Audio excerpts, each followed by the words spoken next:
Hello साथीहरू, म फेरि अर्को भिडियो लिएर आएको छु। यो भिडियो चाहिँ मेरो माइत घरको हो र हेर्नुहोस् न, मेरो आमा पनि बसेर हामीलाई हाँस्दै हेरिरहनु भएको छ र यता चाहिँ हामी एकदमै सबैजना बिजी भेज मोमो बनाउने भएर कोही प्याज काट्ने, कोही इस्कुस काट्ने, कोही आँटा मुस्ने, एकदम सबैजना आफ्नो आफ्नो काममा बिजी भइरहेको छौँ।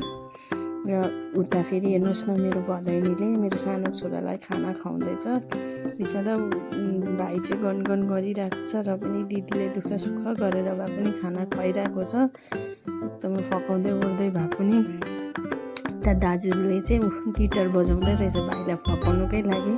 दुईजना दिदी दाजु मिलेर चाहिँ भाइलाई खाना खुवाइरहेको रहेछ। फेरि यता हाम्रो डान्स हेर्नु, सबै एकदम मोमो बनाउँदै यता डान्स पनि गर्दै, मेरो छोरा हेर्नु डान्स हामी सँगसँगै ऊ पनि एकदमै इन्जोय गरिरहेको छ। र यता डान्स पनि गर्दै यता मोमो पनि बनाउँदै एकदमै सबैजना इन्जोय गरिरहेको छौँ। र लास्टमा चाहिँ हाम्रो मोमो रेडी भएर खाने बेला भयो र सबैजना टेबलमा बसेर एकदम हाँस्दै एकदम गफ गर्दै खाइरहेको छौँ। र हामी चाहिँ दिदी बहिनीहरू, बुहारी भदैनीहरू मिलेर भेट हुँदाखेरि चाहिँ यस्तै हामी चाहिँ इन्जोयहरू गर्छौँ।